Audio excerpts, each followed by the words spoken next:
Hello. Today I'm going to talk to you about the subject that it's a long time in my mind, and it's about the future of social documentary. If you look, and I will go through some photos to show you. And if you look to historically, it was something like always around us. In the books, you can see scenes from kids playing or showing faces, and I personally think that this is showing us how the people change, the characteristics, the clothes, and everything. It shows daily lives from things that are not anymore contemporary. For example, like I live in Greece, in Thessaloniki, which is the second biggest city, and on the street, as kids, we were playing outside.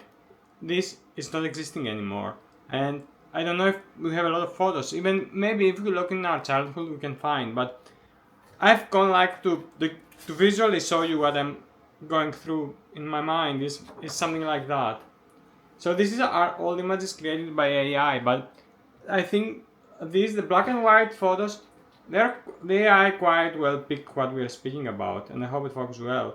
It's like we can see the face of the kids, we can see things from their life, their how like how the school room was looking, uh, like the clothes, the desks, and on the other hand, we see like a contemporary school, and what's happening a lot of times in social media, faces covered, or the playgrounds are the same, and you can see things like that, like in like family photos or in Instagrams, mom is posing with their like faces covered of the kids with hurts, and that's what you want to give to your kid in the future, a file that nobody will get.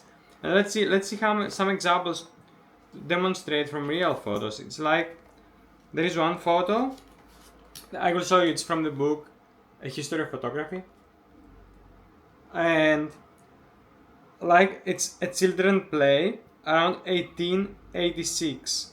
Sorry, 1866. So long time ago. What was normal at the time, now it's not. We are modern, but now it's not. The photographer was called John C. Browne, Browne.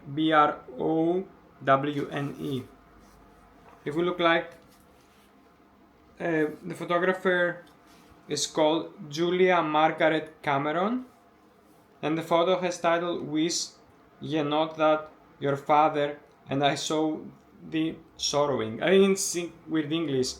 "Wist ye not that your father and I saw the sorrowing."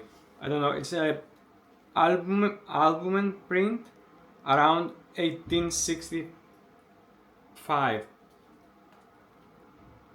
This photo, and then we can go like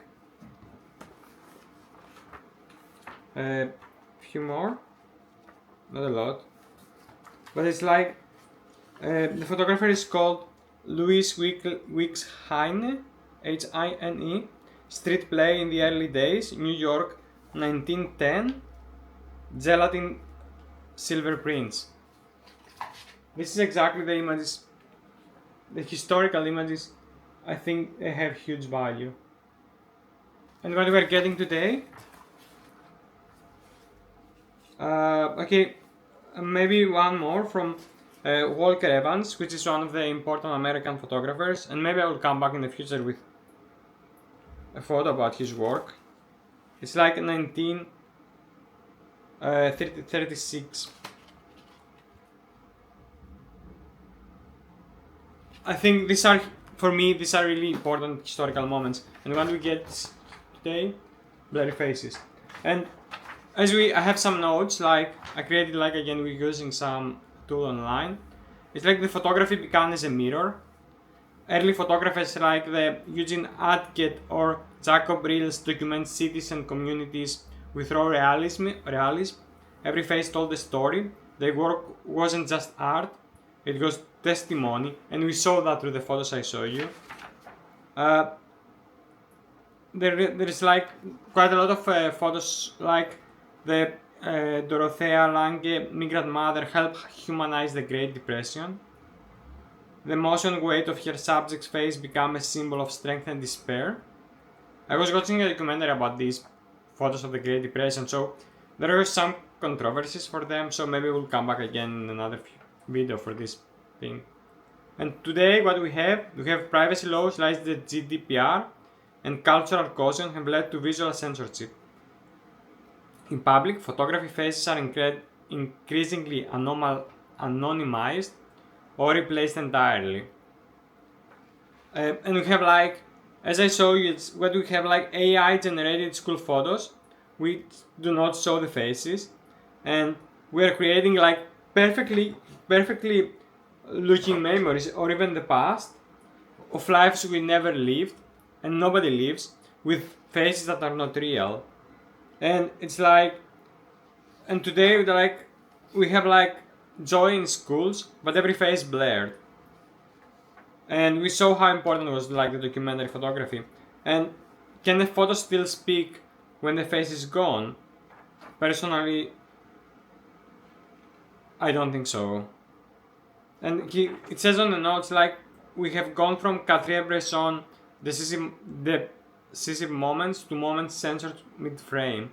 A smile lost, a gaze hidden.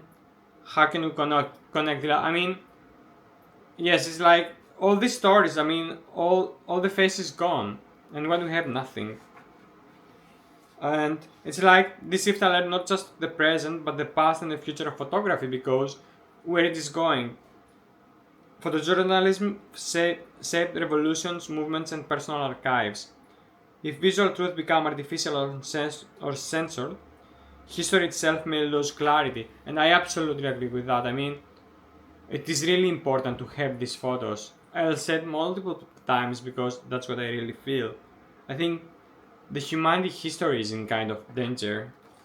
Okay, of course, I don't know when you would watch this, but like, we are living in so crazy moments that we don't even know if we exist today, and so many people losing their lives because of politicians, and we are in a stage when like we are so mature and like as a human like I'm going to say like as a human species, I think is the correct English word, and we have grown so much, we create so much, and people died because some silly people press a button. I'm not saying who is correct or who is wrong.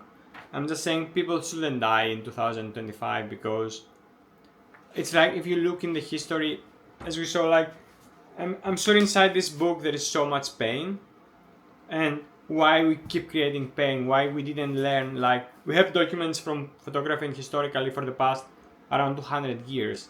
We have books like the Bible, which I don't take the Christian point of view, but it's like there is so much pain in this book, and still we don't learn.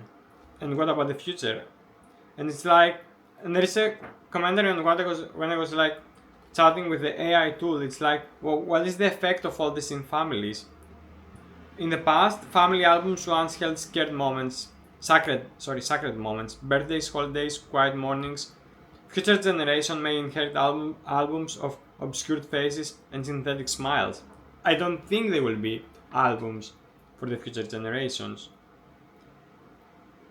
Yes, it's like imagine asking who is in this picture and hearing we don't know, or worse, no one. It's AI. And then it's like our most stories will vanish in the future. There will be no memory. And this is not just about like aesthetics. It's about we will not remember things. Yes. So my question is like, what's going to happen? I mean, yes, I was distracted a little, but my question is as simple as that. Is like, are you happy with what's happening? Is like, personally not. I don't know. I don't understand how. Maybe I'm wrong on this part. How a face, a random face of a baby I don't know, it will be dangerous for me to see it on, or a kid on social media. I think if somebody wants to harm you, it will be somebody close to you, or it will be a random target. It will not be because somebody saw you the photo online. Of course, a lot of things change because the circulation of the photos we saw in the book, it wasn't as easy in an instant as the photos like we see on social media. But I think still I think still there is so much that we are missing. I'm looking forward to your thoughts. And if you like my video, please subscribe so you can see more. It's a combination of sometimes like more technical reviews of cameras or film photography, or sometimes videos like this one. You can, as I say, leave a comment, like, subscribe, and also you can find me in Instagram. Have a good day. Bye bye now.